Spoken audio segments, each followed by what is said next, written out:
Assalamu alaikum to all of my dear students.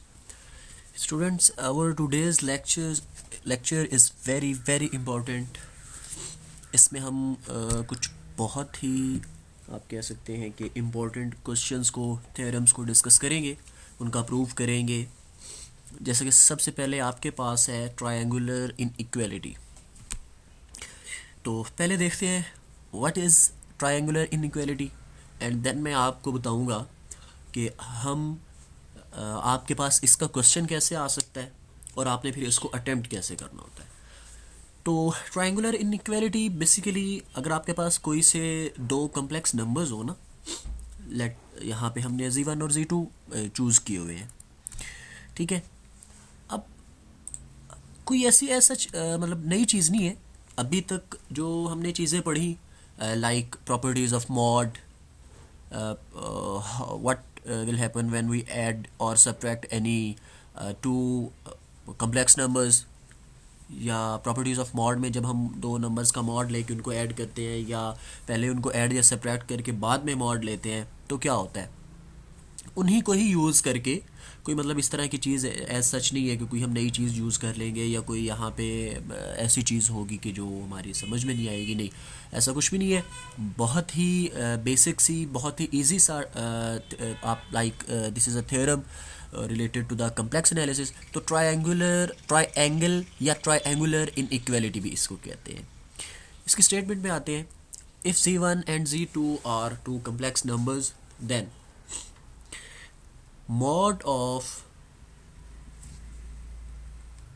Z1 mod minus mod of Z2, this is less or equal to Z1 plus Z2 mod less or equals to Z1 mod plus Z2 mod।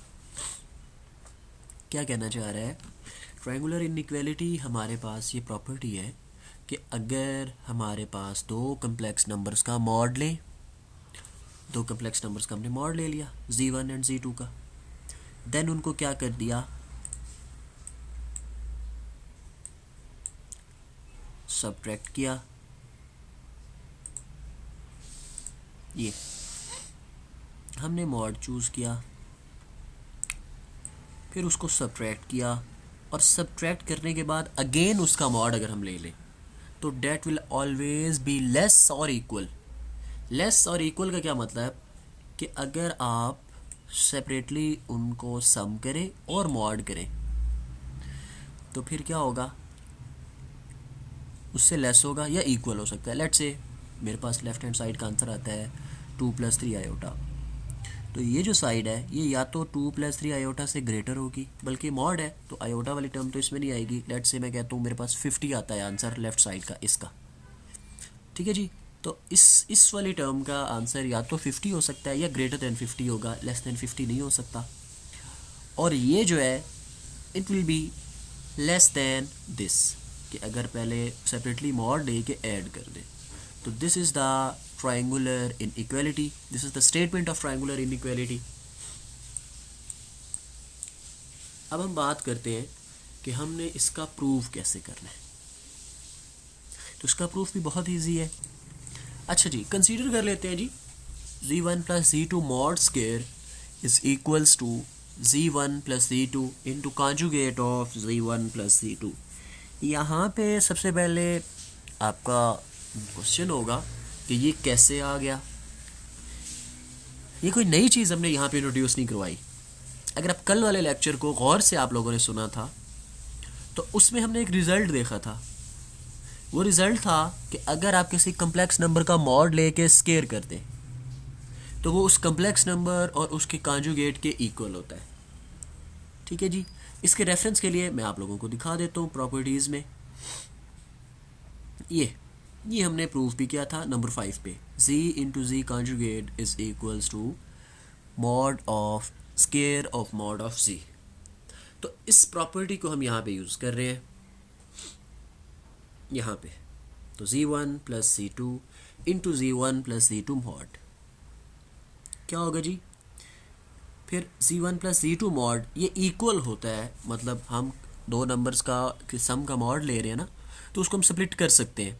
ये property भी हम already पढ़ चुके हैं, फिर कोई नई चीज़ नहीं है। मैंने आपको बताया कि बेसिक आपको करवाने का मकसद ही ये था कि क्योंकि ये सारी चीज़ें जो हैं हम आगे यूज़ करेंगे। अगर आपको बेसिक्स का ही नहीं पता होगा तो आप आगे फर्दर जो लेक्चर्स होंगे उनको कैसे कर सकते हैं, तो इसलिए बहुत ज़रूरी है ये चीज़ें।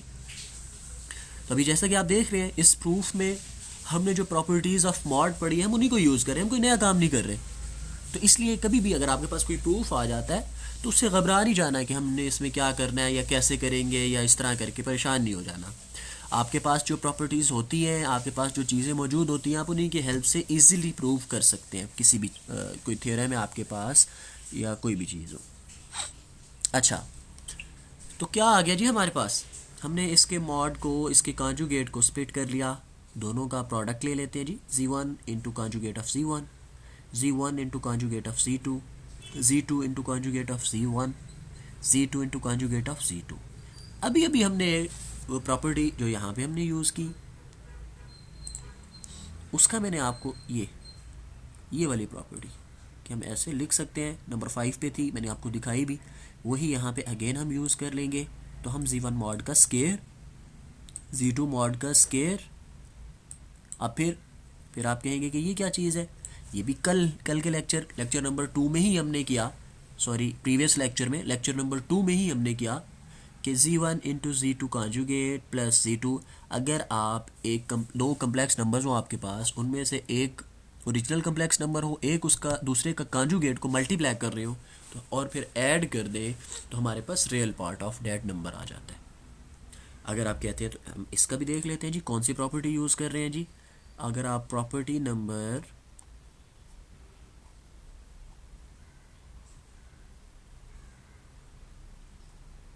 ये two real of Z1 Z2, तो ये वाली प्रॉपर्टी हमने यहाँ पे यूज़ की।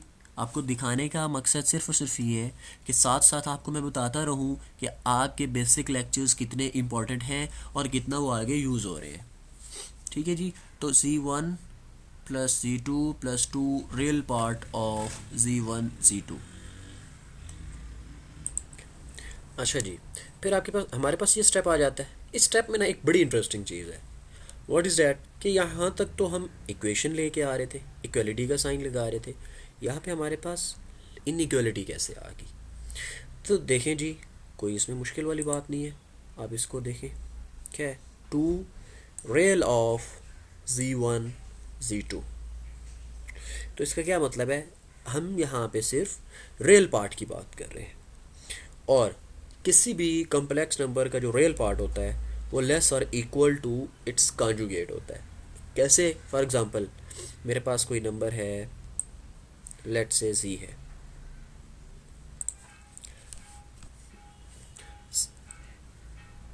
क्या है जी, because real part of Z is always less और equals to mod of Z। अच्छा ये कैसे है, मैं इसको थोड़ा सा एक्सप्लेन कर देता हूँ। ये देखें जी, हमने कोई एग्जांपल ली, Z is equals to 4 + 3 iota. मैंने कोई आर्बिट्ररी कम्प्लेक्स नंबर चूज़ कर लिया, आप इसी तरह कोई भी चूज़ कर सकते हैं, आपकी मर्ज़ी है। हम उसका मॉड लेते हैं। अब रियल पार्ट ऑफ Z क्या है, रियल पार्ट ऑफ Z है 4, ठीक है, this one is the complex part. हम कहाँ किसकी बात कर रहे हैं, रियल पार्ट ऑफ Z की। हमने real part of Z find किया, डेट इज़ 4, उसका मॉड फाइंड किया, क्या आएगा मॉड की, हमारे पास फॉर्मूला होता है x² + y²। x मतलब रियल पार्ट ऑफ Z का square plus imaginary part of Z का square.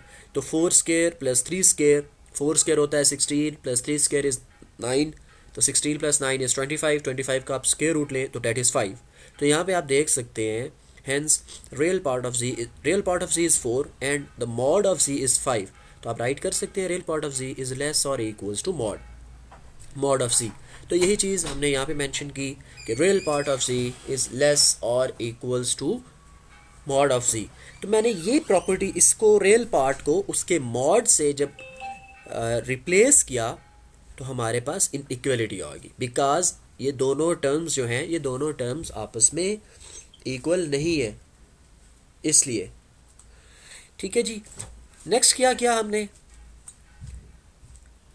Z1² + Z2² + 2 property product वाली यूज़ की, दोनों का मॉड को स्प्लिट कर दिया, +2 Z1 Z2। नेक्स्ट क्या किया हमने, अब देखिए जी, A square plus B square plus 2ab, A square plus B square plus 2ab is equals to A square plus B square. तो ये फार्मूला अप्लाई कर दिया, तो ये देखिए जी, z1 plus z2 whole square is less और equals to z1 plus z2 whole square. दोनों साइड पे स्केयर रूट लेंगे तो स्केयर रूट कैंसिल हो जाएगा, आपके पास इक्वेशन नंबर 1 आ जाएगी, that is z1 plus z2 is less और equals to z1 plus z2।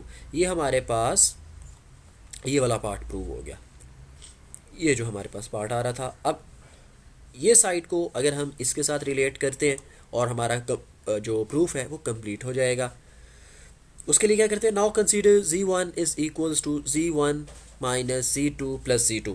हम राइट कर सकते हैं, लेट से मैं कोई नंबर लेता हूँ, मेरे पास है कोई नंबर से 5, तो आप 5 को लिख सकते हैं, 5 is equals to 5 minus 2 plus 2, write कर सकते हो, -2 + 2 इज 0। तो इसी तरह हम कोई भी नंबर एज्यूम कर सकते हैं अनटिल अनलेस हम किसी भी रूल को डिनाई ना कर रहे हो। ये नहीं है, समटाइम्स स्टूडेंट्स कहते हैं कि सर मैथ्स में हम कुछ भी कर रहे होते हैं, कभी कुछ लेट कर लेते हैं, कभी कुछ लेट कर लेते हैं, लेकिन क्या होता है वो चीज़ हम लेट कर लेते हैं, लेकिन साथ एक और चीज़ भी होती है कि हम कभी भी कोई ऐसी चीज़ अपने पास से एज्यूम नहीं करते जो कि जिसका कंसेप्ट गलत हो, जिसका कंसेप्ट गलत हो आपके पास, जिसका कोई कंसेप्ट बनता ही ना हो। ठीक है ना। अब जैसा कि यहाँ पे मैं 5 is equals to 5 minus 2 plus 2 मैं एज्यूम कर रहा हूँ, ये ठीक है, दोनों इक्वल है। अब फॉर एग्जांपल मैं यहाँ पे ये कहूँ कि 5 is equals to 5 minus 1, 5 minus 1, this is not possible. ठीक है, तो हम ये एज्यूम नहीं कर सकते, लेकिन मैं कोई भी नंबर अगर हम कोई कहीं पे हमें सपोजिशन करनी भी पड़ रही है तो हम ऐसी सपोजिशन करते हैं जिससे मैथ्स का कोई भी रूल डिनाई ना हो रहा हो। ठीक है जी, तो इसलिए हम यहाँ पे to complete our proof we are considering z1 is equals to z1 minus z2। देखिए ना, z2 और z2 को, अब z2 को हमने ऐड भी कर दिया, सब्ट्रैक्ट भी कर दिया, तो मेरे ख्याल में इस तरह इक्वेशन पे कोई भी इशू नहीं हुआ, इससे हमारा प्रूफ भी हो जाएगा।